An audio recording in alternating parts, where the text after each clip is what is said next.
It's the True Penny Show with your host, James True Penny. Hello and welcome to the True Penny Show. My name's James True Penny. This is my show, and today we're taking a break from the norm. Don't get us wrong, we're not bored of Joshi. It's a wonderful thing and glorious that it is. In fact, to be honest with you, with some Joshi, which will be on King of Pro Wrestling on Monday, which we may end up reviewing next week. But for now, we thought we'd take a step back and go back to a historical event. It is tag team season. It is upon us. We have Best of Super Juniors coming up, and then we have World Tag League coming after that. And no doubt there'll be probably 3 or 4 other tag team tournaments in the same space of time, because there always is. They all come around about this time of year. So we thought we would go back in time to 1986 and look at one of the most famous tag team tournaments of all time. The Crockett Senior Cup, Memorial Cup, which was held by Jim Crockett Promotions. So it was obviously Jim Crockett Senior, in 1986. In Louisiana, at the Superdome in New Orleans. And I know somebody from Louisiana. He's from Baton Rouge, though, and his name is Marcus Green, so he's the ideal person to come and talk to us about this. How are we doing, sir? Indeed, this is a good little flashback show, like you said, in some old in my neck of the woods, if you will, and yeah, we've obviously covered, the Jim Crockett Cup before, Yes. more so recent times, but this was a little blast from the past with some Hall of Famer and legendary names spread throughout. So this was a good, like I said, good time machine replay, if you will. Yeah. Now, we had a bit of a wonder around the videos to find all the matches, but we did get all the matches watched. So if you want to do a follow along, I can't really post them because they're not all really that legal. But if you go onto Daily Motion, you will find a highlights tape which covers all of the matches through highlights. And then there is another version on YouTube which covers everything except the first 6 matches, everything up to the final, but doesn't cover the final. So between the two, you get a rough idea of what was going on.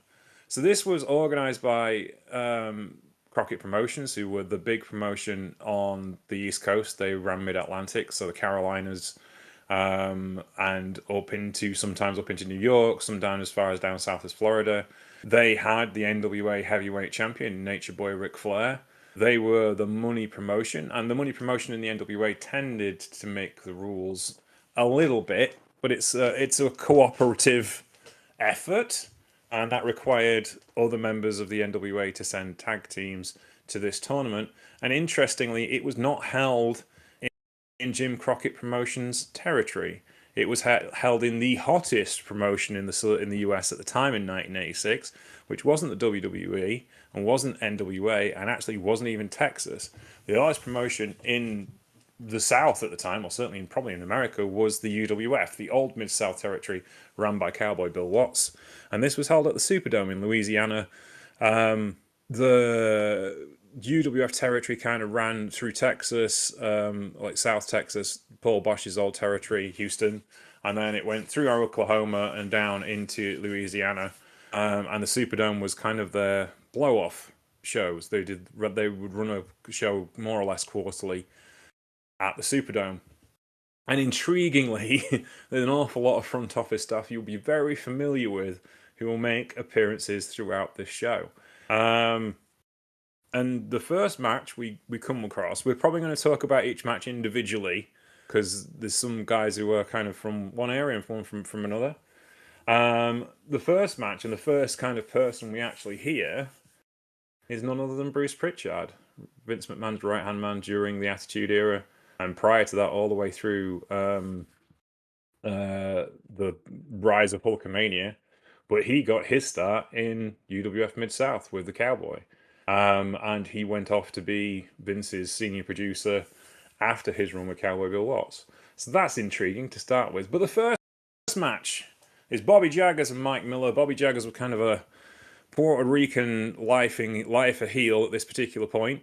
He was on the ups as a young heel, and they were going up against Mark Youngblood and Wahoo McDaniel of Mid South. That's Mid South of Mid Atlantic. So I love Wahoo McDaniel because he just did what he liked and he didn't care none. And you had the match Wahoo wanted. And this was very much a case of that. Wahoo didn't run the ropes. Wahoo hit you really hard. And so long as you were hitting him hard, he was back, he was happy. And that kind of was reflected in Mark Youngblood, younger brother of Jay Youngblood, the legendary tag team wrestler of the 1980s, who is sadly no longer with us.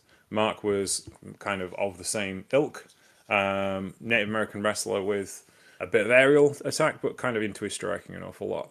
So this was kind of a traditional American tag. Marcus, what did you think of this? Yeah, it's kind of basically as you described it. Um, one guy that just really wasn't having any really. He said he wasn't gonna stand there and take anything, but wasn't gonna take it easy on you either. So it's funny because a lot of these few skirmishes, if you will, these few tags kind of almost blend together because they kind of like they had abrupt endings. Um, Yeah. but that felt I guess appropriate for the time. Because as you get deep into the tournament, it does feel like the stakes and stuff ramp up. But it was interesting seeing some of these tag teams, the way they coordinated, the way they looked, the way they performed. But yeah, like you said, it was kind of short and sweet to the point. Because again, this is two-night affair, can be grueling. But the first kind of just we want to get paid by the hour, get in, get out type of deal. So Yeah, absolutely. There's so many Wahoo stories. Wahoo played for the New York Jets in the 1970s. oh wow, And yeah, he played. He was one of the guys that the AFL found. And for those of you no one aware of the AFL, the NFL used to be two separate leagues. It was the National Football League and the American Football League. The American Football League was kind of colorblind. It's not that they weren't racist. It's just they needed good players. And if you were a black or a Native American and you could play really, really well, they would put you on the team because they needed good players. And they found all sorts of interesting players from West Texas State, like Wahoo McDaniel, and places like Grambling and historical black colleges. And Wahoo was a classic example of that. He was a Native American guy, had a really great sports background, and he played. I think he played linebacker for the Jets, and he was the only person in NFL history to have his first name on the back of his jersey. Interestingly enough, because when the announcer, if he made a tackle, the announcer in the Shea Stadium would say, "Guess who on the tackle?" And the fans would come back with "Wahoo, Wahoo, Wahoo," and that's where he made his name as a famous sportsman before he became a pro wrestler. But he was a very, very good pro wrestler as well. um, and he said one night he wrestled Gene Kaninsky for the NWA World Heavyweight Championship and drove to spring training for the Jets the following day. That's the kind of life he led, and I love Wahoo. He's ace. Anywho, let's move on to the second match. Unless there's anything else you want to say about that. no, that was a great story. It is. Wahoo's fantastic. Big Cat Ernie Ladd was another AFL star as well. Hall of Fame football player and Hall of Fame wrestler. Not many of those around. A second match on the card was Nelson Royal. I think he was then, or he was kind of the long-term NWA Junior Heavyweight Champion. And he was tagging with Jake the Snake Roberts' little brother, Sam Houston. They were going up against the Batten twins, Bart and Brad Batten, also Puerto Rican territory, 8 minutes and 7 seconds. Again, short but sweet. The Batten twins usually kind of baby faces at this point, though they would have a big heel turn in '88 that was quite famous in Puerto Rico. But Nelson Royal and Sam Houston kind of a workmanlike effort to dispatch of the Batten twins, would you say, Marcus? No, absolutely agreed. Like you said, short and sweet. But that was also another interesting thing. Like uh, combinations, I guess, felt like brothers Mm. versus the kind of teams that were kind of put together. But Yeah, very valiant effort, but yeah, Yeah, it's Nelson. interesting where you've got like in this tournament where there are obviously more established teams to come, and this tournament was seeded, so the higher end teams got a buy into the second round, because Yeah, obviously they're trying to fill up 2 days of the tournament. And it's interesting who got sent from where, and who was regular tag teams or who was just put together for purposes. But the Batten Twins were a regular tag team, and it was like you kind of like, well, surely they should beat Nelson Royal and Sam Houston, but no. So intriguing, but there you go. The first kind of big name matchup in the first round, like the first kind of dream level matchup, is Jimmy Valiant and Manny Fernandez. Jimmy Valiant was so over in Mid Atlantic at this particular time. They were going up against Baron von Raschke and the Barbarian, who was managed by Paul Jones, and Shaska Watley was accompanying him because he was having a big feud with Jimmy Valiant in JCP. Shaska Watley is probably better known to wrestling fans as Pistol Pez Watley, who was a enhancement talent in WWF and in WCW in the 90s. He was also a trainer at the power plant for WCW, and more interestingly from our point of view, was a UWFI shooter. He wrestled in the UWFI of all places in tail end of his career. And obviously me and you have done loads of stuff on the UWFI in the last 12 months. So an interesting appearance from him. He cuts a promo on Jimmy Valiant later. But Jimmy Valiant and Manny Fernandez versus Baron von Raschke and the Barbarian. That is the Barbarian as in Powers of Pain Barbarian. With number one, Paul Jones, who was an interesting cat as a manager. He was the top babyface in Mid-Atlantic all the way through his career. Had a tag team with Ricky Steamboat. And when he retired, he turned on Ricky Steamboat and became the top heel manager. And he stayed in one territory for most of his career, but he was very, very good at what he did as a babyface and as a heel. So I find that really interesting. But Jimmy Valiant and Manny Fernandez take the win out. Boogie Woogie Man Jimmy Valiant, Marcus, how would you describe him? charismatic, kind of screen pop off the screen, but just the look, the way he dressed, the way he moved, like he really kind of captured you for most of the match, even if he was losing. Should I say, on defense for most of the match, like he just somebody that stood out, and in that time, obviously, so many tough guys and whatnot, very particular bills, and just no nonsense guy. He felt like he could just capture the crowd with his enthusiasm and, like I said, the interesting look. Yeah, he's kind of like a pirate. I think is the best way to describe him. Grown out blonde hair, grown out beard, wild staring eyes, and a killer finisher in the sleeper. And he would sing "Goodnight Irene" as he would put the sleeper on. He was just something else. Also retired in 2023 after a 53-year wrestling career. And out there, I know he was like so like wowed at KO last week having a 35-year wrestling career. Jimmy Valiant, 53 years in the wrestling business. And that's quite incredible. Anything else you'd like to add before we move on? Also, good wrestling name.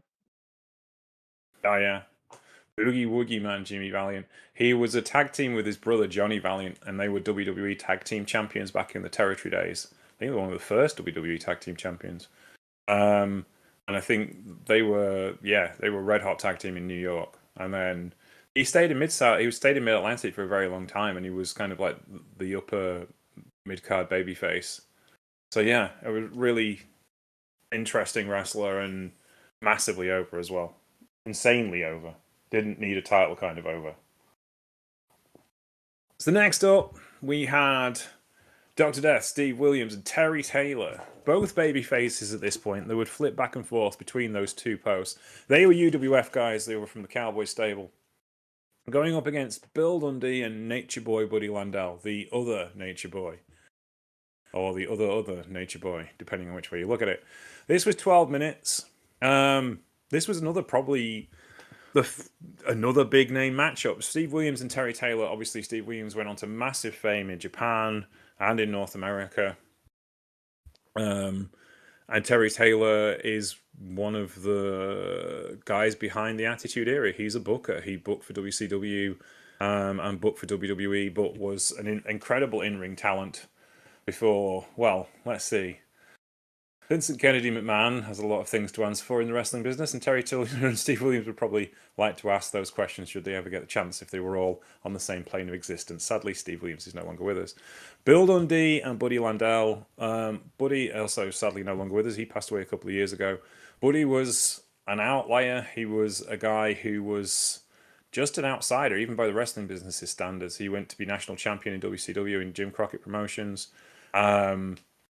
And he was just an exemplary worker and wrestler and ability to get over. And he was a top-notch heel. Did a bunch of work in the Caribbean, especially in Puerto Rico. Massively over there. Bill Dundee was a USWA guy in the end. He was one of Jerry Lawler's long-term tag team partners / enemies, depending on which day of the week it was. And Bill was a heel at this particular point, New Zealander. Father of JC Ice from the Nation of Domination, of course, Jamie Dundee. Yeah, this was an interesting match between 4 historically important wrestlers, I think, who all had their place in the wrestling industry in much bigger ways after this tournament. But intriguing, nonetheless. What do you think of this one, Marcus? Yeah, coming off of that backstory, I mean, it makes sense because it felt like it started to rev up in the early goings of things where just you could kind of feel the tension rising with the style of match that they were having, and it was just good because, like I said, these are not small guys by any means, and whether it was kind of a cohesive tag or two guys that got lumped together, it was just some good stuff, and then who it was that closed things out was it um that hit the running scoop power slam was my first time Mm-hmm. seeing that. Normally we get used to the running power slam over the shoulder, but a running scoop power slam I should say is really cool. So uh Yeah, yeah, I could tell immediately that there were gonna be two names to really watch on the tournament. yeah. Oklahoma Stampede, as it was known back then. Oh yeah. Yeah, because Steve was a wrestler and a football player for Oklahoma. Big friends with Jim Ross. Obviously, Jim Ross being a Sooners fan. Jim kept an eye on him all the way through his football career and was like, "Hey, should you ever want to be a professional wrestler, I can sort you out." And Cowboy Bill Watts loved him because he was kind of like the ideal, perfect, genuine tough guy.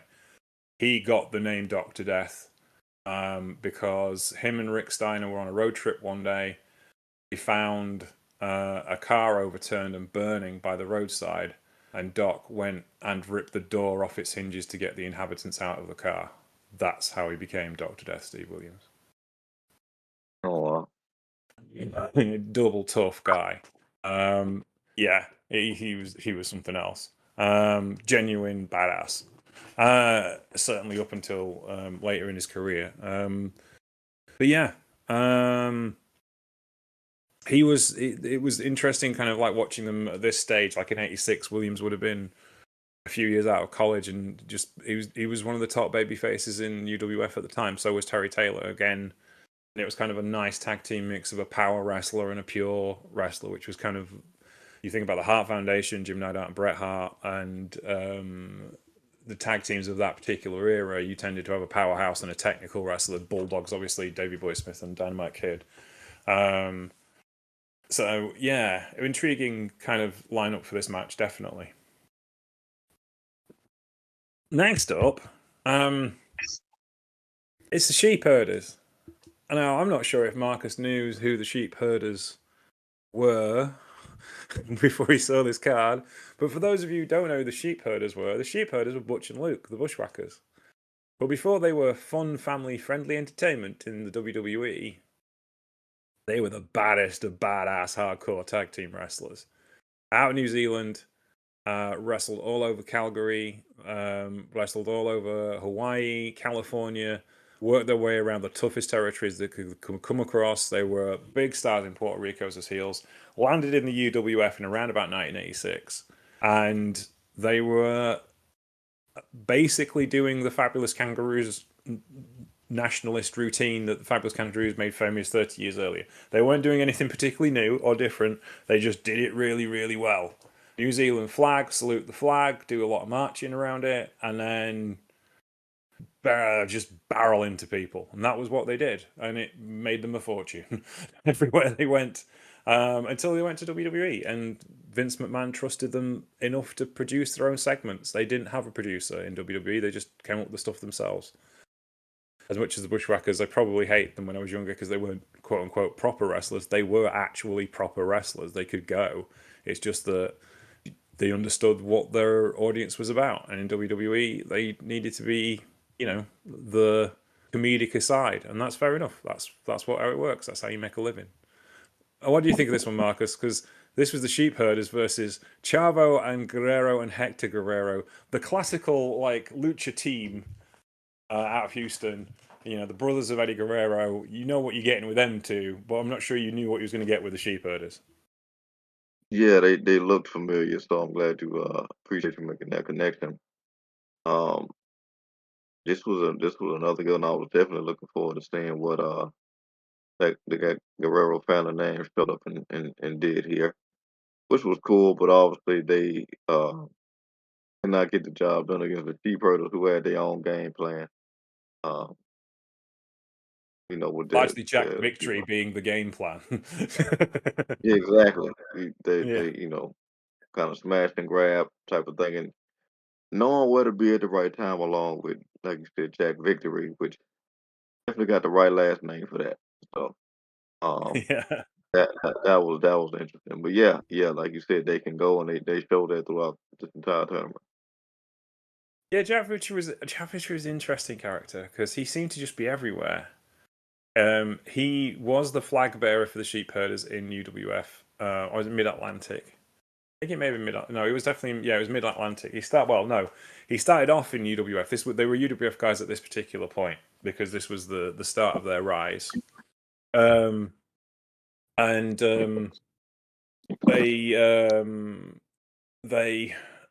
went to Jim Crockett Promotions that would become the NWA, or would become World Championship Wrestling. And the Sheep Herders, obviously, in around about '88, went off to WWE, and then Jack Victory got a tag team partner, and they became the New Zealand Militia. I can't remember the name, but the guy was kind of the same size as him, and I can't remember the name of him. I'm going to look it up now because I used to watch these guys tag team together back in the 90s. Where was I? Back in the 90s when I first started watching WCW. Rip Morgan, that was it. He tagged with Rip Morgan, who was from Wellington, New Zealand, so at least they had some connection to being a New Zealand tag team. Then Lord Littlebrook started managing and became the Royal Family. And then there was this mix of the Royal New Zealand Militia. And then he went off the radar for a while, and the next time I see him, he pops up in ECW as the manager of Steve Corino. So it's really odd career that he had, but I think it boiled down to he was mates with Paul Heyman, and therefore that's how things went. But yeah, this is an interesting and bizarre match because why would you put the Guerreros up against the Sheep Herders? That seems to make no sense.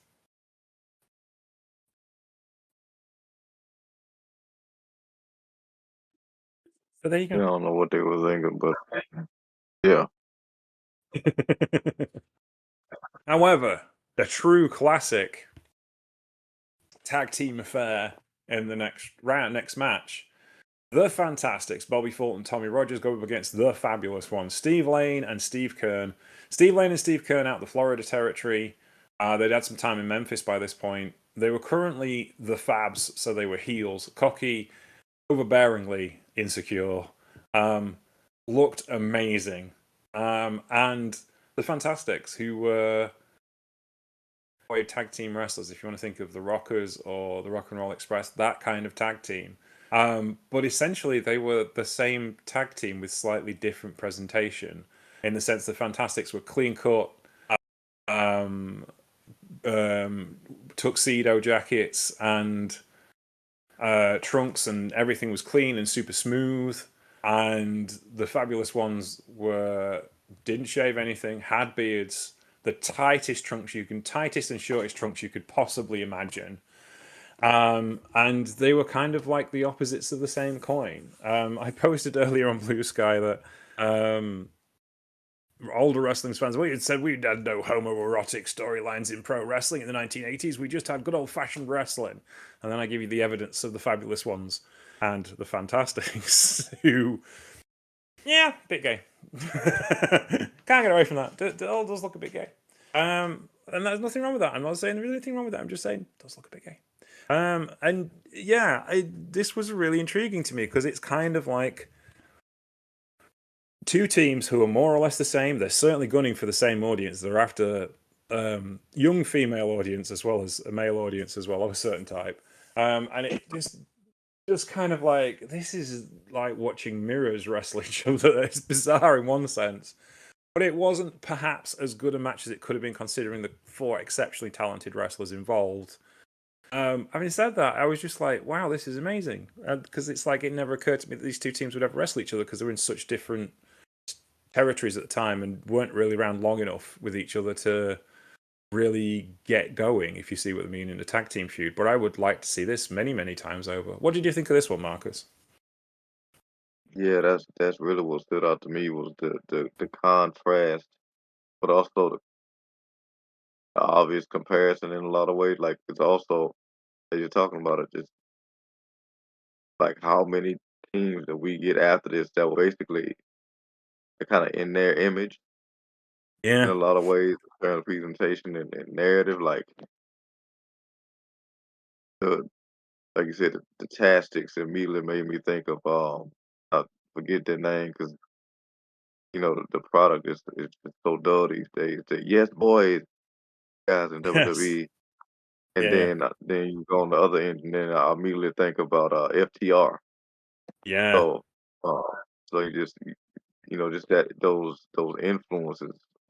How many different variations of these kind of teams that we get years later. Some that worked, and then some that didn't.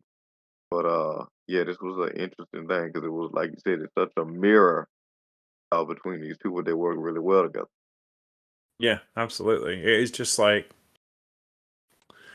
it's you can obviously see the FDR comparison and with the Fabulous Ones, but it is kind of like it's just also probably products of where they're from, in the sense that Stan Lane and Steve Keirn come out of Florida, which was a bit more of a grown-up territory, so they had to be a bit more adult about their presentation, whereas the Fabulous Ones, they're coming out of UWF, and they're kind of trying to attract, well, originally we're going to attract a younger audience, but essentially they're going about it in the same way, and it still works to this day. It's there's a couple of tag teams in even the Young Bucks and the Fantastics have comparisons there. Because a lot of people compare the Young Bucks to Rock and Roll Express, and which absolutely is true. They're very, very closely related to the Rock and Roll Express. But I also think the Fantastics, especially the Young Bucks as baby faces, and the Fantastics are very, very close too. And it's intriguing how the 80s tag team scene really influenced everything that's going on today. Can we move on, sir? Let's do it. All right, Buzz Sawyer and Rick Steiner defeated Coco Beware and the Italian Stallion in 15 minutes and 5 seconds. As soon as I saw the Italian Stallion stood next to Coco, I felt things were not going to go well, and I was right. This was one of the longest matches on this first show, which shows you how well respected the Italian Stallion and Coco were considered. But also they lost. They were considered workhorses. Obviously, Coco Beware became much more famous in the WWE as Coco Beware.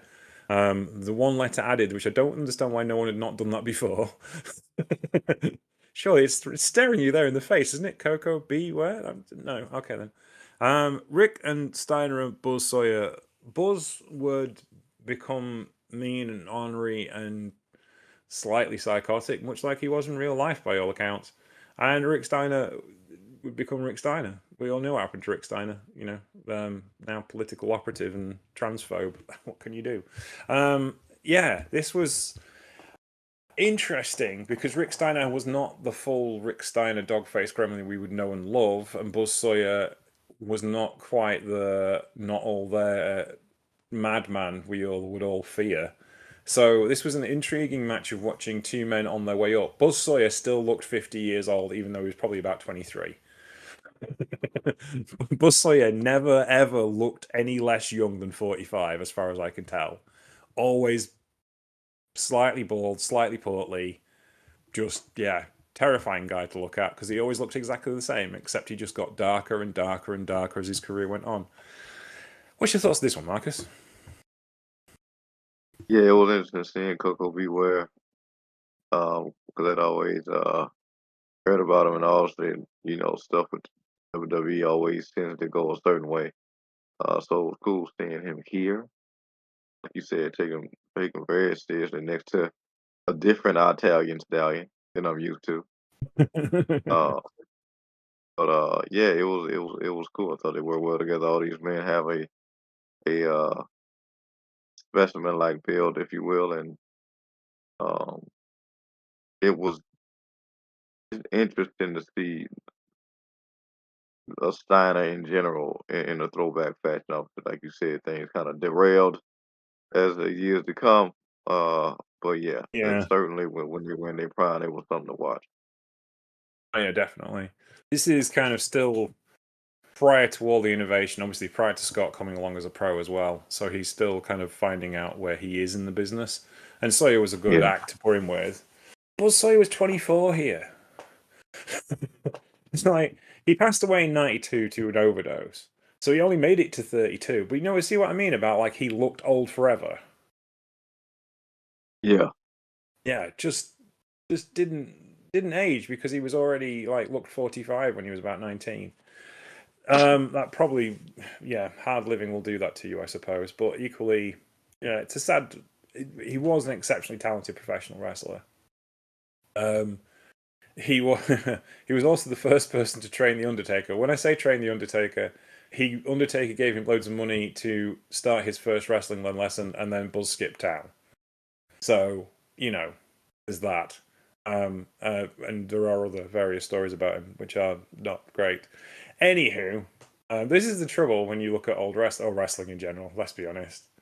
We can't get away from this fact, but yes. Anyway, let's just not dwell. Or speak ill of the dead. Black Bart and Jimmy Garvin, accompanied by Precious, they coming out of Texas. So this was World Class Championship Wrestling, still within the NWA, but not for much longer. Intriguingly, they didn't send a Von Erich on this trip, even though there was probably one going around at the time. There was definitely spare, one or two, and they didn't send any Freebirds. And they were going up against Brett Sawyer and David Patterson. This lasted 6 minutes and 35 seconds because Brett Sawyer and David Patterson, though perfectly competent, were not big stars at the time. And David Peterson, but equally, Brett Sawyer sounds like a wrestling name. David Peterson does not. So, and I was looking at him going, he's really, really good. Why didn't he go further? And why didn't he have a better gimmick than that? And I looked at his cage match page, and unfortunately, he passed away in a motor accident in 1993. So that's one of the reasons why he didn't go very far, sadly. But yes, this is an intriguing showing for Jimmy Garvin and Black Bart. Jimmy Garvin was already a big star in Texas. Black Bart was on his way to being the top guy in Texas for a while. He would have been the first World Wrestling Council heavyweight champion. So no, world class wrestling heavyweight champion. After they left the NWA, which was kind of underwhelming because he was a star on the rise, but he wasn't a star. Jimmy Garvin had a massive feud with David Von Erich over the Texas Championship at this particular point. He was a made man. Precious was one of the best managers in the business. This was really intriguing. What do you think of this one, Marcus? yeah. This was intriguing because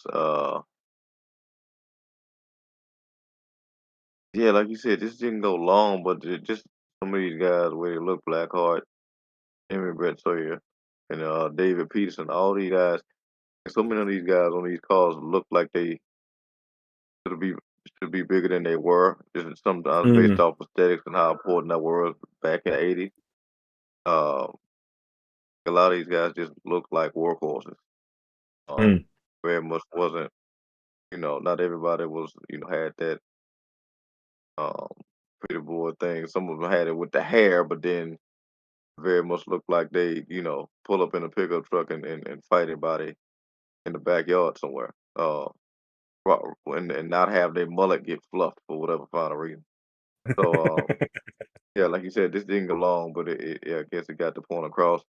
But we did have, I guess, more important endeavors to get to, as I guess this first round kind of came to a close. Yes. Well, yeah, that was our last first round match, and then we had the opening round of the second, this opening match of the second round. And so people with buys got to get into the tournament. And the first team with the bye were going up against Nelson Royal and Sam Houston, who already wrestled once that night. They were going up against beautiful Bobby Eaton, Loverboy Dennis Condrey. Presented to you by the Mouth of the South, Jim Cornette, the Midnight Express. 1 minute and 50 seconds. It was all it took to put away Nelson Royal and Sam Houston. A workmanlike affair to show off arguably the best tag team wrestling at the time.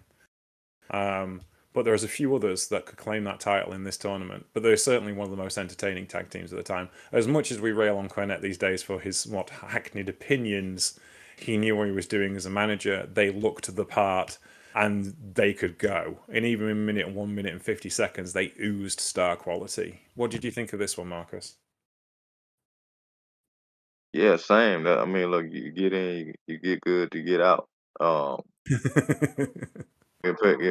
getting paid by the hour, but like you said, they knew what they needed to do.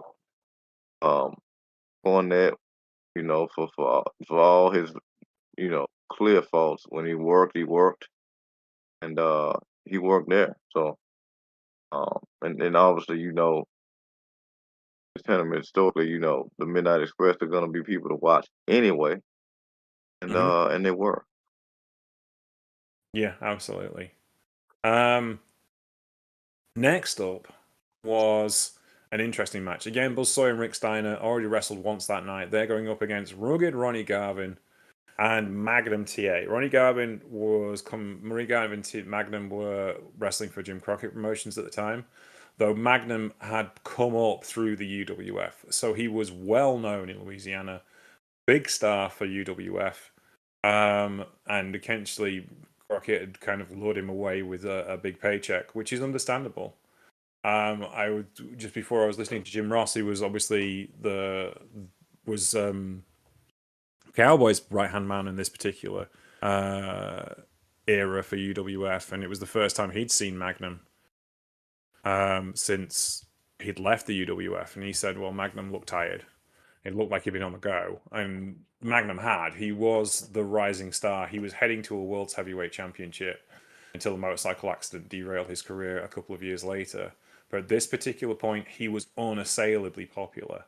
For a lot of other people, they won't quite understand why Ronnie Garvin was unassailably popular, but he was. And I said this not long ago on the Wrestling Rewind, with not Wrestling Rewind, the Random Wrestling Review with Ben and the boys. We was watching the Royal Rumble from 1990, and I said he was wrestling Greg Valentine, and I thoroughly enjoyed that match, and I thoroughly enjoyed that match 35 years ago the first time I watched it. And I've never seen a bad Ronnie Garvin match. and I haven't. And I still to this day have not seen a bad Ronnie Garvin match. If he can hit you for long enough, it's going to be fine. And this didn't last very long. And it did not outstay its welcome. I thought it was good. And funnily enough, the cage match watchers agree with me because this was the highest rated match on the card, I think. Oh, bar one. It was the second highest rated match on the card. But what did you think of it, Marcus? Yeah, solid, solid stuff. Obviously, I think Rick Steiner's works better probably with blood related um individuals, but Sawyer did what he could, but Magnum TA and Garvin was just on a had different motivation. It felt like Magnum TA is obviously Magnum TA, but Ron Garvin, like you said, very much stood out in this match and closed things out in a good way. So um, they also felt like they were going to be two to watch. Certainly, um, for me, always hearing about, but never getting to watch Magnum TA in real time. So that was another Mm. intriguing part for me. It is for me as well. I'd watched a couple bits and pieces, but this is like the first kind of like serious watch I've had of him. And he did have Yeah, so much presence. You can see why he was so popular. Um, and he was a workhorse as well, athletic, good looking. He had the whole package. And it is a shame what happened with his career. But yeah, it's one of those things, isn't it? You can't. He had a motorcycle accident, and you can't litigate against those things. It's just the way wrestling is and the way the world is. But yeah, he was quite a sight to watch in this particular tournament. Now, speaking of a sight to watch, the next show, well, the second day of the show begins. We're in front of 13,000, not 3,000 this time. 3,000 was a big gate back then for a local wrestling show. 13,000 was a massive gate for a wrestling show. Especially the first one they're running outside of their area as well. Bear that in mind. But there's some big stars on this card. And the show opens with Tony Schiavone representing Jim Crockett Promotions and Jim Ross representing Mid South UWF. And between the two of them, they present the rules for a start, which was nice.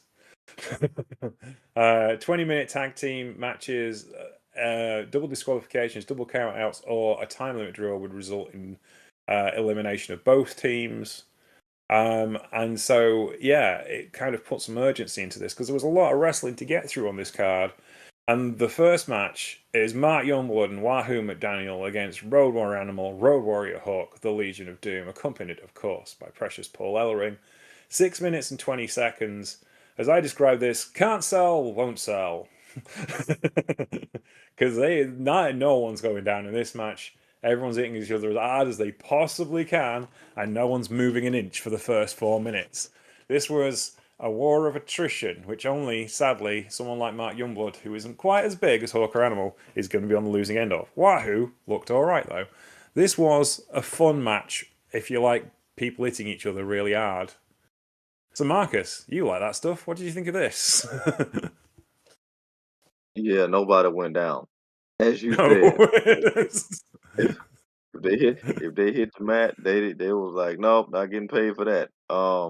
No. In the role, and it was, again, in the Road Warriors, I guess in their prime here was really cool to see. And Youngblood and Wahoo, like we said before, absolute studs. Just full studs in the ring, but just didn't really um pop off the page once things got going, like you said, like getting paid by the hour, nobody, other things to be sold, but there was no selling in sight. So yeah. Yeah, this was fantastic. I really enjoyed it for the fun that it was. Not quite so fantastic was Ivan Koloff and Nikita Koloff versus Jimmy Valiant and Manny Fernandez. This lasted 9 minutes. It was all right, but it was a complete clash of styles. Because Nikita Yeah. Koloff and Ivan Koloff didn't really sell much, and they were kind of doing the heel shtick, which you kind of should work with Jimmy Valiant, but somehow it really wasn't. And it was a bit.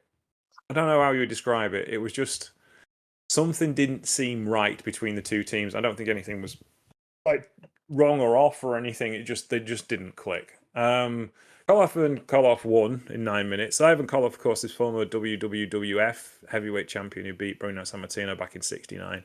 Nikita Koloff, no relation to Ivan Koloff, though they were presented as on-screen son and father. But Nikita was a very different wrestler from Texas originally. What's his real name? Now an evangelical preacher. He's from Minnesota, of course. Of course, he's from Minnesota. It was the 80s, wasn't it? They were all from Minnesota. And yeah, it just like you got a powerhouse like Manny Fernandez and a crazy charismatic like Jimmy Valiant. Them getting kind of cut out of their groove didn't really work to make this match work very well. It was all right. Didn't really do a great job, but I suppose it did present Ivan and Nikita in a positive light, which I suppose is the idea. What did you think of this one, Marcus? Yeah, and you kind of ran into that throughout the thing with the Koloffs. Like you really need to get them against somebody that could play out that style well, and it just didn't necessarily work here. Like we talking about Jimmy Valiant throughout this whole thing, and him and Manny can really go against your opponents. But sometimes you can have two really great teams, like you said, that just don't want necessarily play well. And Koloff, like they playing to a certain shtick. You got the size, they got the power, but they really need somebody they can play off on. Um, and maybe that could have been cultivated if they had subsequent matches later, type of chemistry or whatnot, but it just didn't necessarily, like you said, pop here. It was very pragmatic in the way things were going, the things moves were being executed and whatnot, but nothing really popped, if you will. No, Let's no, be nothing kind fair. of didn't a little bit disjointed, which is does a discredit to the rest of the card, which was pretty good. Intriguingly, the next match wasn't a match at all; it was a forfeit. Steve Williams and Terry Taylor were due to wrestle Dino Bravo and Rick Martel, but Dino Bravo had an appendicitis and was therefore unavailable for this particular tournament. Now, here's the thing, Mark, as I'm sure you're aware, wrestling promoters, of which Dino Bravo was one at the time, not known for their honesty. Would you agree? Oh no.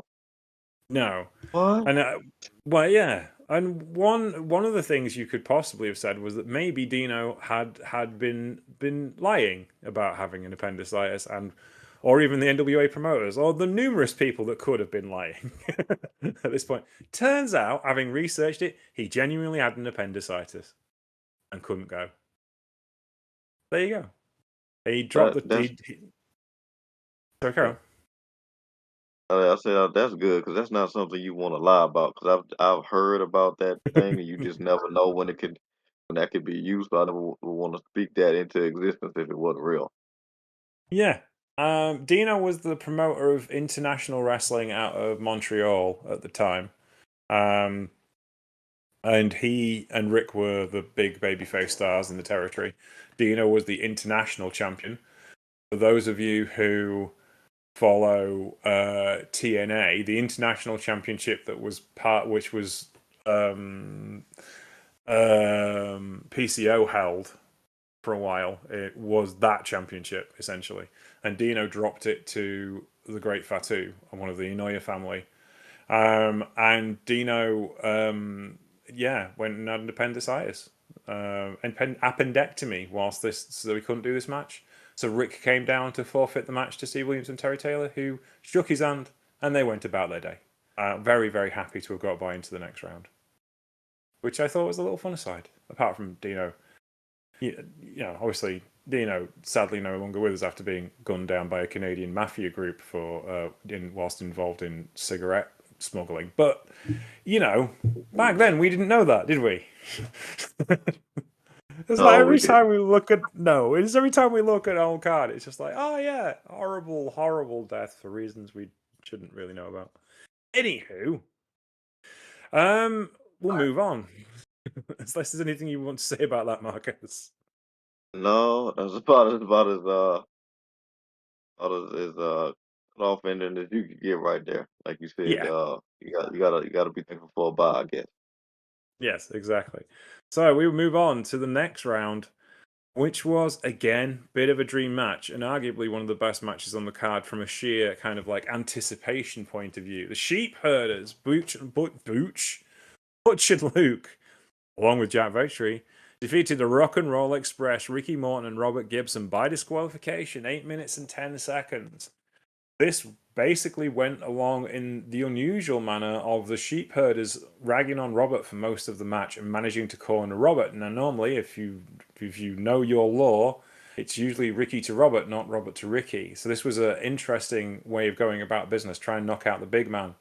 It didn't quite work out though, and Ricky got back to the advantage. But one of the reasons why Ricky is the person who takes the punishment is because he has the hottest head. And when Jack Victory came into the ring to attack Ricky behind the referee's back, Ricky managed to grab the flag and attacked Jack Victory with the flag. Now, there's some controversy to this, in my opinion. I don't know what your feelings are on this, Marcus. Obviously, we're having feels about a wrestling match that happened like 40 years ago. However, obviously, if Ricky attacked Jack of Victory, who shouldn't have been in the ring in the first place, how can he have got disqualified? Is my argument. This is controversial and has been controversial for a very long period of time. So much so that the Briscoe brothers used it in their first round match when they were heels in the rerun of the Crockett Cup, I think in 2020.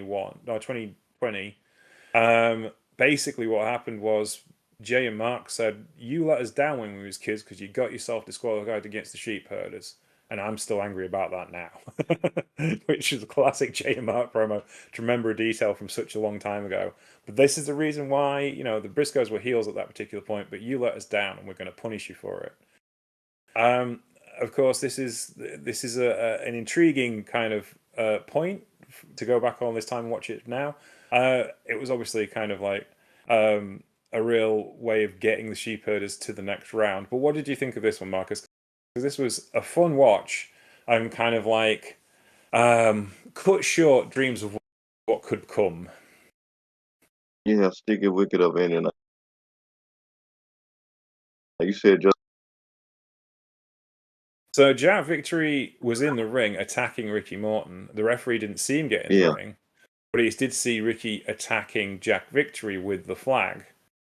And I assume disqualified him for having a foreign object. But if he's attacking Jack Victory, what does it matter? Because he shouldn't be in the ring anyway. yeah, and he's not technically a participant in the match.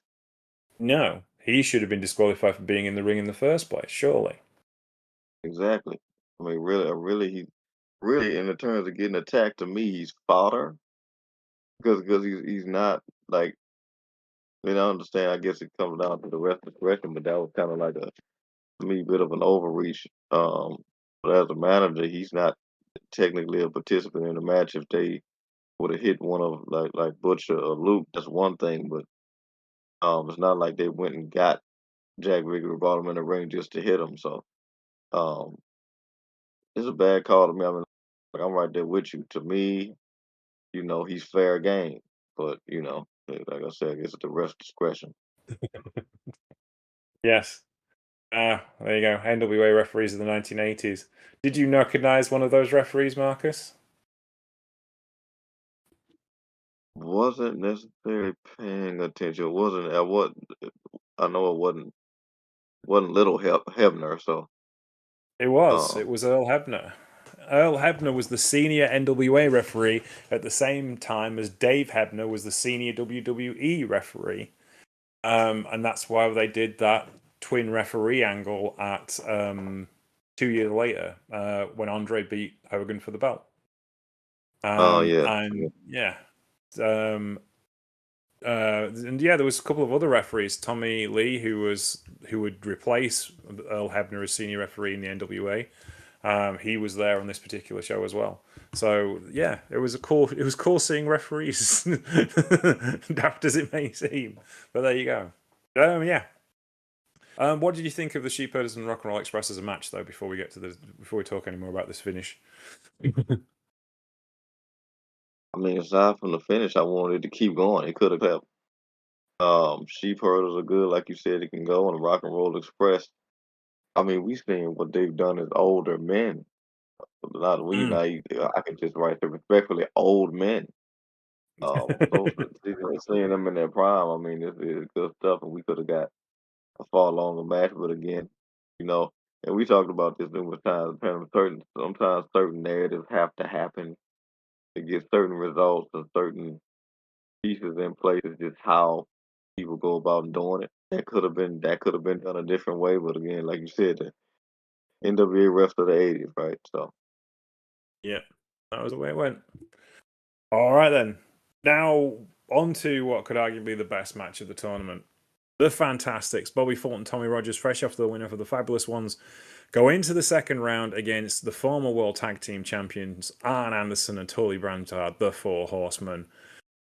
The deepest, darkest, biggest heels in JCP at the time, going up against the Fantastics, one of the bright lights of the UWF. This was a bit of a thriller and a bit of a dream match. And interestingly, the Fantastics take out the victory in 11 minutes and 2 seconds by outsparting the team that would become the Brainbusters. This was just fantastic wrestling to watch. Arn and Tully are the quintessential heel team, perfect for the Fantastics to work off of, and the Fantastics are the quintessential babyface team in this environment. It just worked perfectly. The wrestling doesn't get much better than this as far as nuts and bolts tag team wrestling. The Fantastics got room to work. The Arn and Tully got room to get them over, and everyone left off a much better position than what they started. And that's kind of what wrestling's supposed to do. It set up the Fantastics as tough guys because they'd beaten Tully and Arn, who were known as bruisers. They'd beaten the Fabulous Ones, who were known as technicians. They were coming together as the total package tag team that could beat anyone. And that was a really kind of important narrative to sell in this tournament because obviously they're a lot smaller than the other guys. What did you think of this one, Marcus? No, I really like this, and like you said, a gym.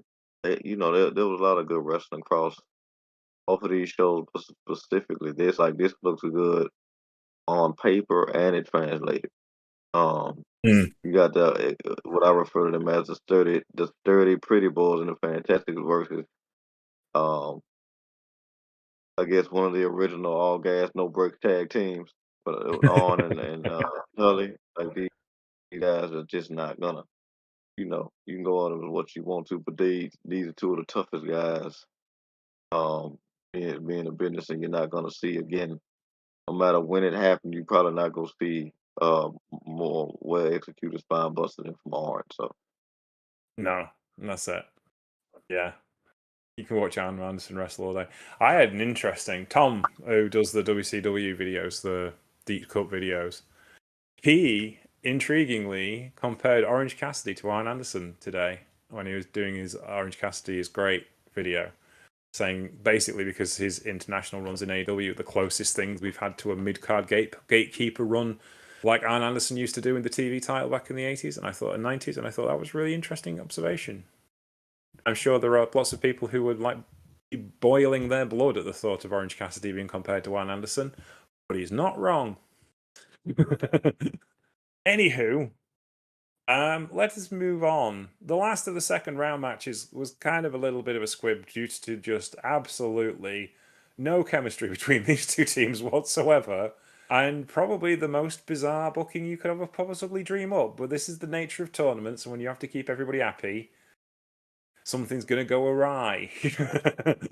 So from Texas, Black Bart and Jim Garden, out of World Class, lose to Giant Baba and Tiger Mask in the second round. Yes, this is right. Giant Baba of All Japan Pro Wrestling and the newly minted Tiger Mask, Misawa, him, yes, Tiger Mask too. This was odd, a bit weird, this. Because, like, Giant Baba's awesome and could wrestle a streak. So could Tiger Mask, obviously, because he ended up being Mitsuru Misawa. And Black Bart's alright, and Jim Garvin can go. And you kind of expect this all to work out kind of nicely. But you've got four guys who've never wrestled each other before, clearly, and don't really know what each other are trying to do. So it kind of just happens. Yeah. And I don't want to knock on it, because there's four guys who are obviously clearly living, well, no longer living, legend, in the case of two of them. The guys who could really do the job well, and it just kind of is a bit of a damp squib. It doesn't help the fact that the fans didn't really know how to react to Giant Baba and Tiger Mask, because no one knew who really they were, and they wrestle like baby faces, but they're Japanese, and UWF they probably kind of thought they should be heels, but they're not, and they're wrestling like baby faces. And Black Bart and Jimmy Garvin are wrestling like heels, but they're kind of like, well, they're kind of not Japanese, so it all kind of fell unevenly. What do you think of this one, Marcus? yeah, I was just thinking about like because again, I had always get the long lineage of just the Tiger Mask in general on this show in the True Penny class. I always said. But Giant Baba, I don't think I had really gotten a chance to see him in real, certainly not in real time. But so this was interesting. Um, I was like, wow, this guy. Like I don't necessarily know why he even has to feel the need to do a Russian leg sweep when he can really just chop people um the whole time. But do appreciate big guys that can move, 'cause God knows we've seen enough of the opposite. So um that was intriguing. I think I was just so fascinated by the teaming up of Tiger Mask and Jai Baba because of such a contrast in styles. But that could be the brilliance of it if given the right opponents. But here, like you said, moves happened, they worked. It wasn't a bot fest. It didn't pop. No, there was nothing wrong with it. It just Yeah. and it just didn't pop. Yeah, Baba was trained by Ricky Dozan, and he could really go. I mean, this was a point he was what would have been about 25 years into his career at this point. He was winding down. He'd obviously gone himself to have a nice trip to Houston, I would think, is probably the reason why he ended. They've probably heard of Yeah. me if I go. And I'll take this young whippersnapper with me for a bit of an excursion, and we'll go see what Louis is at New Orleans and see the sights, kind of thing. I think probably what went to, because he won't want to risk one of his top teams, because his top teams at the time were the British Bulldogs, so he wasn't going to send them. Because he didn't want his top guys losing. 'Cause obviously they weren't going to win this tournament. So yeah, there was the Bulldogs, Nasty Boys he had at the time as well. He had quite a crew at the time. He was building up all Japan to be the powerhouse it would be in the 90s, and Masao was one of the key parts of that puzzle. This is a really interesting tournament for the things that happen afterwards, not necessarily this tournament. Do you know what I mean? Yeah. Yeah.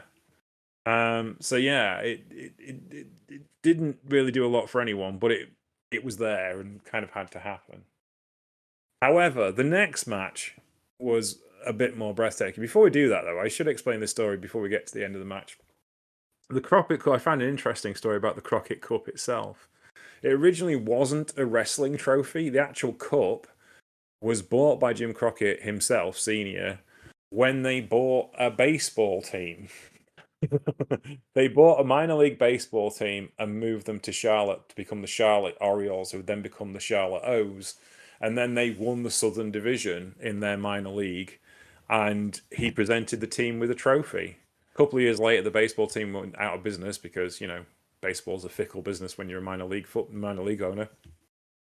And they still had the cup. So when they came up with the idea for this tournament to celebrate Senior's 50th year, they had the 50th anniversary insignia of the company engraved on the cup, and that was the cup for the championship. So there you go.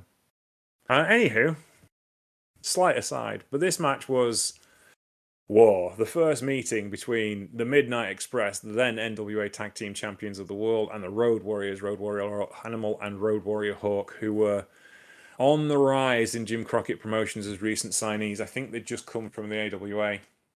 The Warriors win by disqualification when James E swings a racket at Animal's back because the Express could not get any traction. Everything they tried fell flat because it's Hawk and Animal, and they know all your tricks, and they're stronger than you, and they're bigger than you. And even if you get one up, it's not going to hurt them anyway. Because they're the Road Warriors, and that's how this goes. But watching Dennis Condrey and Bobby Eaton's facial expressions as they just realize they just can't beat these guys. Whatever we do, we ain't going to win. And the slow realization that, hey, maybe we aren't the best tag team in the world anymore. And it tells an incredible story in 10 minutes and 30 seconds. It's fantastic. I really enjoyed this. It doesn't get as good a response as it should do, but it really shows off how great Dennis Condrey is.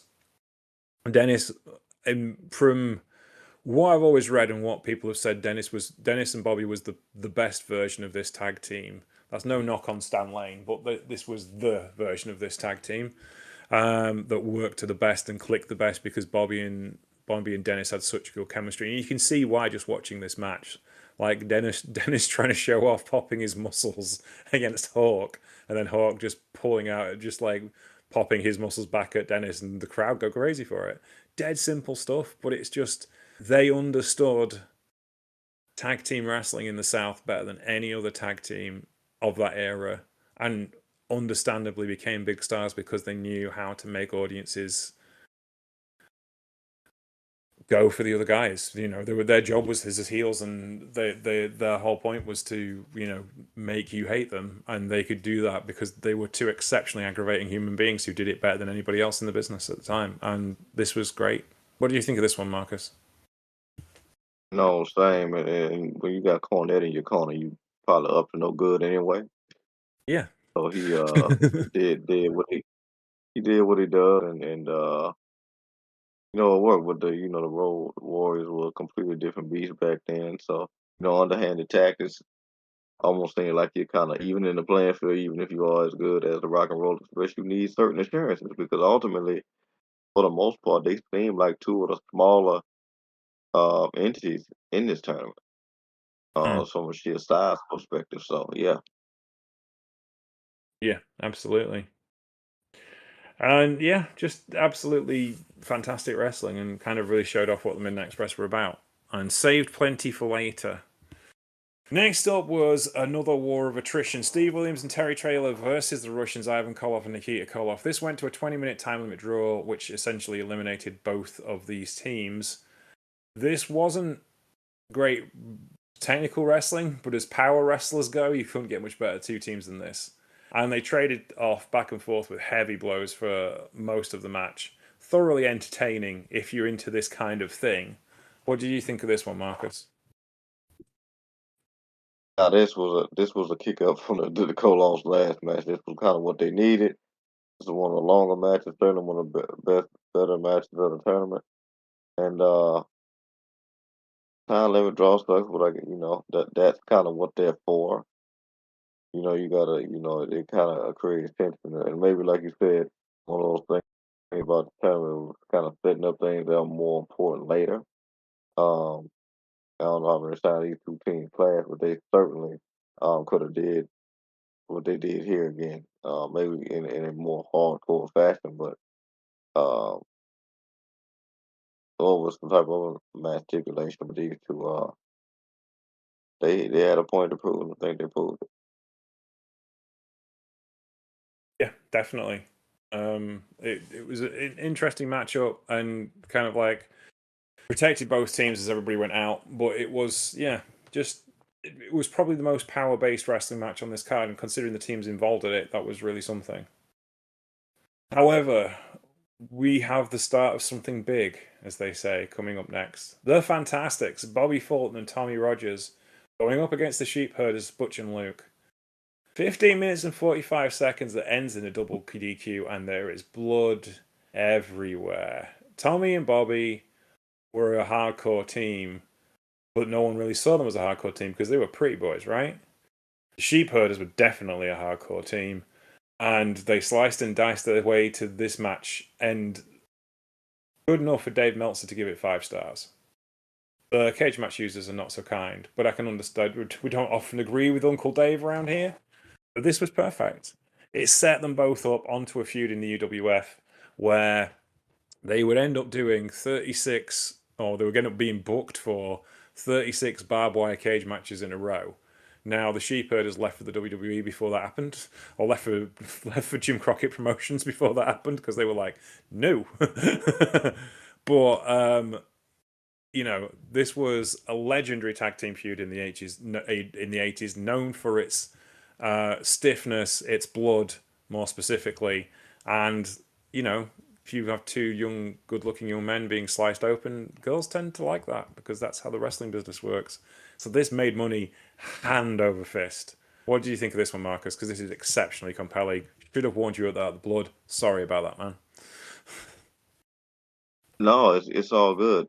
This was necessary, particularly for the fantastic because it just adds another thing to it. Sometimes we see that blood can just be used as just an unnecessary aesthetic to try to elicit an emotion, and a lot of times it gets used some places far too excessively, in other places um just something to say it's been that's new because the match that is happening and it's been done to death more than 10 or 15 times. So here I thought it worked, and if you're gonna be called the sheep herders, um, you kind of got to go to work. So I think this wasn't spread out all throughout the tournament, but here I thought it worked.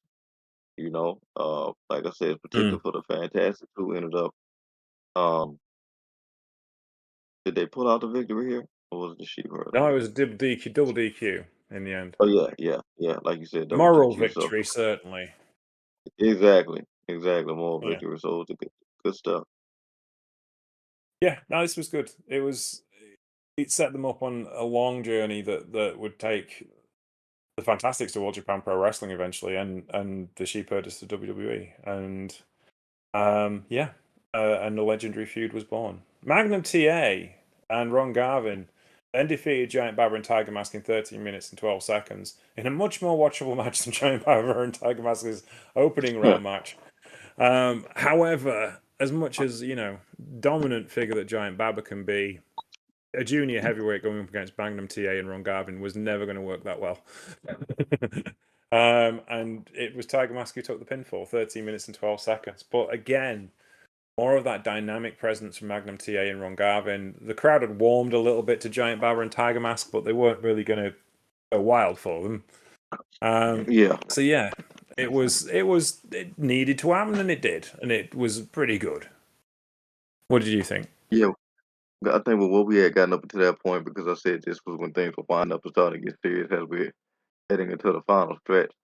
As interesting of a team as Giant Bob and Tiger Mask are, with other teams still in it, I'd prefer to see TA and Garvin kind of go the Mm. distance and really lock in. Uh, like you said, it needed to happen. Bob and Tiger Mask are interesting teams to see in a tournament that you really wouldn't expect to get to the finals and probably shouldn't. If certain hijinks don't happen. And I think, Magnum TA and Garvin are very serious and very, um, of that ilk that could really go in there and bang with um, I was finna call them Bashrams, but the sheep herders and even road warriors if you give them the time. Mm. So I think those are the more intriguing matchups. And like you said, didn't overstay his welcome. 13 minutes 12 seconds worked fine, and right team won. Yeah. Which left us with a final of Magnum TA and Ron Garvin against the Road Warriors. But first, to guarantee the draw, because you've got to figure out to fill that massive Superdome. Two matches of the two big championships in the two organizations were also on this card. Jim Duggan was defending the UWF North American Championship. That was the big championship in the UWF against Dirty Dick Slater. And Nature Boy Ric Flair would defend against his lifelong nemesis, Dusty Rhodes, along with Baby Doll. So this is two classic matches of the era. Slater was a workhorse who'd been around for quite some time. At this particular point, he was well known on both the babyface and the heel. He would later have a tag team in WCW with Dick Murdoch, called the Hardline Collection Agency, which was kind of a prior kind of tag team to the APA in that kind of style. And he was just a very, very competent pro wrestler and a very, very competent heel. Did work babyface occasionally, but most of his career was as a heel. And Jim Duggan, again, went to WWE not long after this, toned down everything to make him a more pliable and popular character. But all the things of Duggan's WWE run are here. He's just better.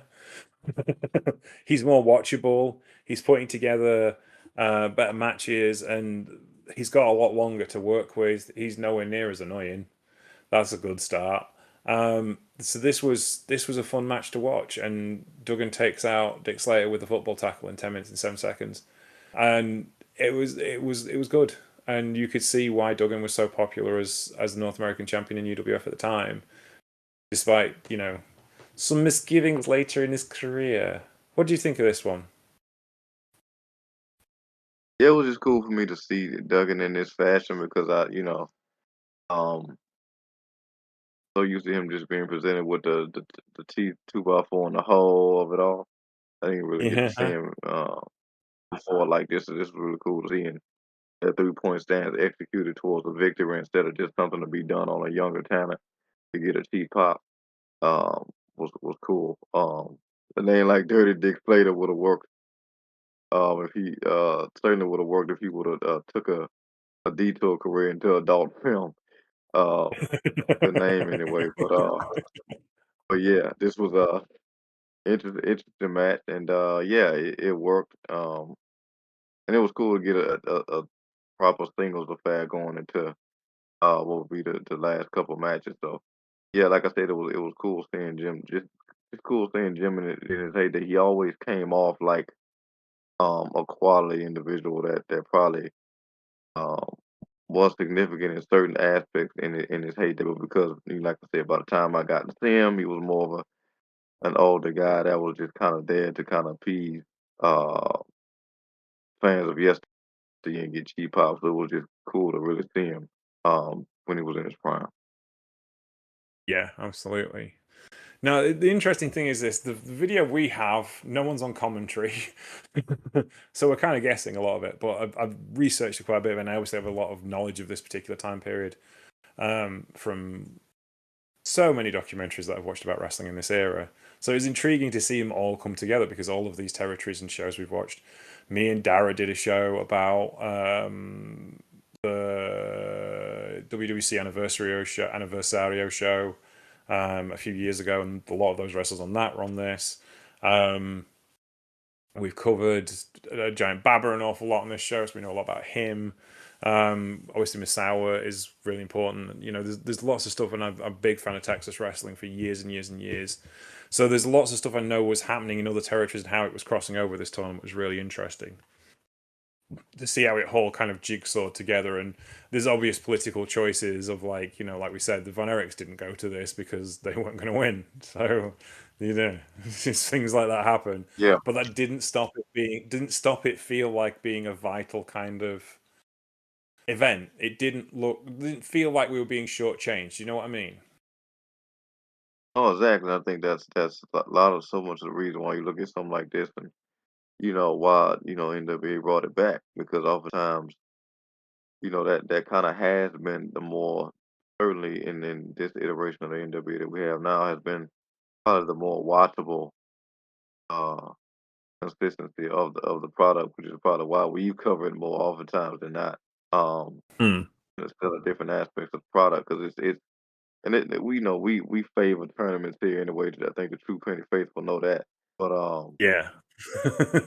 oh, yeah, yeah, for sure. But yeah, it's just it kind of gets the best of everything all at once, and it does have a significance and it means something. So yeah, and it's really created some interesting tag teams and situations because a lot of times we've seen people kind of be thrown together that ended up working out better together than they were individually. Certainly on the long term, uh, whereas um, other teams kind of just needed the boost of like the serious consistency of Hmm. getting straight to the title as opposed to kind of getting ho-hummed around all year and fighting for title shots, not getting title shots, 50-50 booking. Just kind of Hmm. kept it straight to the point. So yeah. Yeah. Um, the semi-main event was for the NWA Heavyweight Championship. Nature Boy Ric Flair, currently, I think he was in his third or fourth run with the title at this particular point. Going up against Dusty Rhodes. It's the classic NWA rivalry of the era. Dusty was booking for Jim Crockett Promotions at this particular point. Flair was the man and had been the man for since '83. This is his third year of his mega run, right? He's cooking. He's on top form. He's a massive draw in Jim Crockett Promotions. He's a massive draw in Texas. Huge draw in Japan. And he's doing business. And his matches with Dusty, I think we perhaps are over familiar with them. If you're a historic wrestling fan, you've seen plenty of them, but they still Yeah. never stop to thrill and amaze at how they got the crowd involved in this match, how far over everybody was. And Dusty isn't really wrestling like a babyface a lot of the time in this match. He's wrestling like a heel. Because he's got an edge to him, and that makes him a great babyface. He loses this match by disqualification when he attacks Ric Flair with his own boot after Rick had attacked him with the boot. and Baby Doll had picked it up and then accidentally dropped it, and then Dusty picked it up and hit Rick with it, and that was a DQ finish. They're both bleeding. This is the height of the Horsemen and Dusty Rhodes. This is kind of what JCP and what would become World Championship Wrestling were built on. These two men's efforts, and it's intriguing to watch it back now. Because I haven't watched these two wrestle for a long time because there's just too much wrestling in the world, and I don't get to watch as much classic wrestling as I used to. So seeing it and reliving it, and you realize how important they were to pro wrestling in the 80s. What's your Yeah, I thoughts? mean, look, I think you talk about two men on a complete opposite spectrum in terms of uh, how they get lauded and certainly will be remembered in time. Because as you talked about, as you mentioned earlier, you know, a lot of things that could be said about a guy like Vince and some others, and I think Flash certainly in that category as well. Very polarizing figure outside of his prime wrestling acumen days. But Yeah. when you kind of put that aside for a minute and you talk about all the stuff that he bragged on and stuff that's been said about him in terms of his technicality and everything about him as a performer, you really see that on full display here. And then when you talk about Dusty, just all the magic that encompassed who he was, was on full display here. And I think they brought out the best of those qualities with each other. In Mm. those instances, specifically somebody like Dusty, who, like you said, wasn't exactly playing all the angels here.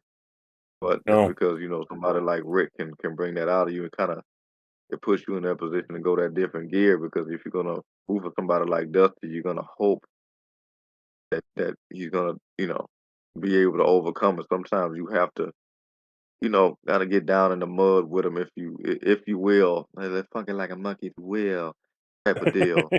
Uh, uh, and to get the job done. And somebody like Rick who would have those, like you said, what going on his third reign that would be holding those titles for years back then. Um, you needed to do that. So Yeah, they were magic together. They really were. And if you look back in wrestling history, they were friends for a long time. Obviously, Dusty kind of broke Rick into the business. Rick was. We talked about Dick Murdoch earlier. Dusty and Dick Murdoch, the West Texas Rednecks, were the hot tag team in the AWA in the late '60s and early '70s, and Ric Flair was their apprentice, and they brought Ric Flair up in the business. And by the time Dusty ends up in Crockett Promotions, Slick Rick's the guy. He's come down from the AWA. He's finished his run up there. He goes down to the Carolinas. He obviously has the helicopter accident, and that sets his career back. But he's on his path to greatness. You look at the Ric Flair of 1978 and 1979, and you see superstar written all over him. And yeah, as much as you're right, he's a polarizing character because he's a fairly horrible human being. But you cannot deny what he did for the wrestling industry in that particular time period and the magic that him and Dusty Rhodes had. And they were magic because they were opposites, because Flair was the styling, profiling, limousine riding son of a gun. And yeah, Dusty Rhodes was the plumber's son. And it's perfect. You couldn't write a script better for both of them. Rick was a Lakers fan, Magic Johnson, and Dusty was a Celtics fan, Larry Bird. yeah, And you couldn't, and that's the thing is like, you look at it, Magic was smooth, right? Magic was the smooth one. He was the nice guy. He was like the presentable face of basketball, and Larry was horrible. As the Larry Bird stories you hear, like, it was, yeah, he, yeah, he was at the All-Star game for the three-point competition, went into the changing room and looked around him and just shouted out, "Who's finishing second?" And walked out because that was Larry Bird, right? And it's intriguing that like Dusty was uh, kind of that character, but the baby face, even though Larry wasn't universally popular outside of Boston, and Magic was universally popular everywhere because he was Magic, right? He's smooth. He's, Yeah, he could carry himself. But Rick was the heel, even though Rick was the smooth one. And they kind of transcended those two characters because of the opposites and where they were. Yeah, of course, the smooth rich boy doctor's son's not going to get over in Florida or in Carolinas because he's the rich kid, right? So yeah, it just worked perfectly. You couldn't tell a story better with those two, I don't think. It's the quintessential North American wrestling feud, in absolutely. my humble opinion. Yeah. I'm speaking of perhaps the quintessential North American tag team. The Road Warriors, Road Warrior Animal and Road Warrior Hawk, with Paul Ellering, went up against Magnum TA and Ronnie Garvin, the biggest baby faces of this particular weekend. 9 minutes and 18 seconds. Animal and Hawk take out the victory with a clothesline, of all things, of Animal on Ronnie Garvin, and that was that. It was kind of like, it's a Road Warriors match. You know it's not going to be long. Because they were never going to be 25-minute classics, were they? They just can't. They just weren't. Because it's the Road Warriors. No, But equally, it kind of felt a bit like you've gone through this massive tournament. We've watched 4 hours of wrestling to get to this point, and it's like, oh. And I'm not being mean to it because I don't think it was. I think it was the right match to have in that particular environment, and I think it did the job it needed to do. But equally, it just felt as could have had so much more, but that was the way it was back then. And that's how the matches worked out. And intriguingly, you didn't see many finishers, no Doomsday Device in this tournament from the Road Warriors at this particular point. The Midnight's finisher wasn't used because they didn't really get a chance to. You were still kind of seeing things happen as a wrestling match rather than finishes happening. The only serious finishes we saw was Duggan and Flair with the figure four. So yeah, it's an intriguing way to finish this tournament, and it seemed the fans didn't seem to think it was flat. They popped for it. They thought it was great. So maybe I'm wrong. But what did you think? I mean, to me, it was the most active we saw the Warriors get. Mm. Don't imagine, obviously, like you said, this is the final, just kind of for all the marbles, if you will. I think Garvin, um, certainly, and Magnum TA, kind of can bring that out in them. Uh, like you say, you probably, you kind of, and again, this is very much us kind of being kind of tournament trained, if you will, to that spectacle style finale, in certain fashions, particularly when you got that teams like this. But like you said, kind of very much a product of its time in that regard. Like you said, you didn't really Mm. see too many crazy finishes. Even though the device would have been cool, and it did feel like at times they were setting up potentially for certain tag team maneuvers, but didn't. It didn't go that way Mm. for whatever final reason. So, Mm. like I think certainly to your point, we could have gotten more gas on the fire, but I do think, like I said, this did feel like the most active, feel like the uh, team of destruction got, if you will. So, Yeah. um, and Paul Garvin was going through it. He was getting, like you said, in certain times, to quote you, a proper scurf in at times.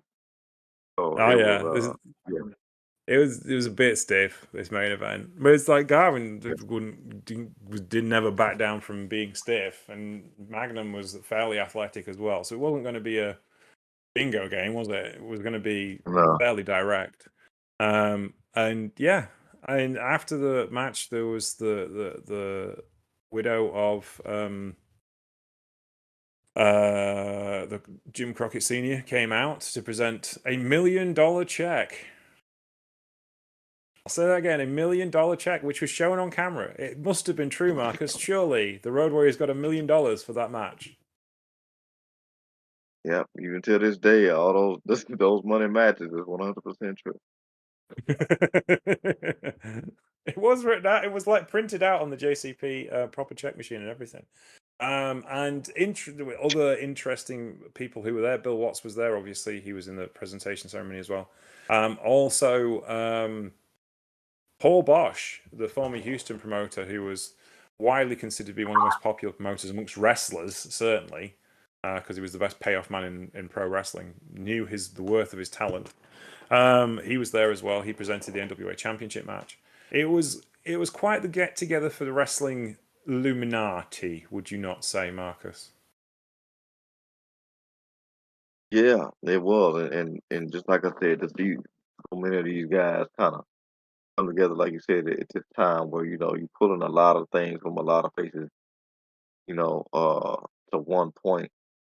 Certainly, whether that be certainly the wrestlers, obviously, but voices like Jim Ross, uh,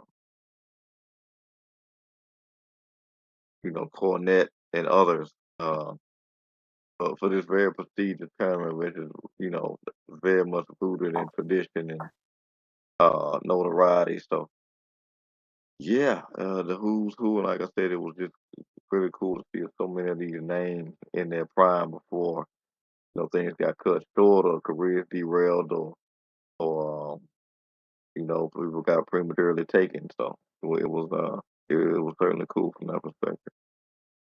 Yeah, it was it was a change of pace from us because we have been pretty going hard and heavy with the Troopany show for quite some time about tournaments and Yeah, our long stuff has been fun. So it was nice to do a little short one because we're kind of between tournaments. Obviously, we just finished the N1. We've got Super J Tag League coming up, so me and Christy are kind of gearing up for that. So this was a nice low pressure one for us to watch this week. We're a bit short this week, but you get so much from us for free. We do this for fun and everything. So yeah, we appreciate you listening though, and thank you for listening to us today. Marcus, where can we find you on the internet, sir? sure. You can find me on Twitter at Paradox Kid. That's PARADOXKID. You can find me at Sheriff Lone Star on Twitter and on Blue Sky and on Mastodon. You can also find the show, Troopany Show, on Blue Sky and Twitter and on Instagram. We've got plenty of stuff coming up. Last week we had All About All Japan. Milo was the guest of Christy. That came out on Friday, mostly. I made a mistake anyway on YouTube today. He seems to be doing pretty well though. This Friday we will have the return of the Beginner's Guide for our Friday re-release, which is a certain Marcus Green and Chelsea Spollen talking about the rise of Joshi in the 1980s and the Crush Gals and Dokaki Gome and Jumping Bomb Angels, which should be really interesting if you want to listen to what me and Marcus sounded like 10 years ago. Less tired, I think. Possibly. We were still the fresh of youth. Well, I was old then. Anyway, yeah, that'll be coming out on Friday this week. And yeah, we hope you have a lovely week. I believe we have got something lined up for next week, but I've got to go talk to Marcus about that now. So take care, have a lovely week, and we'll be around on Friday for that show, and we'll see you next Monday. Take care.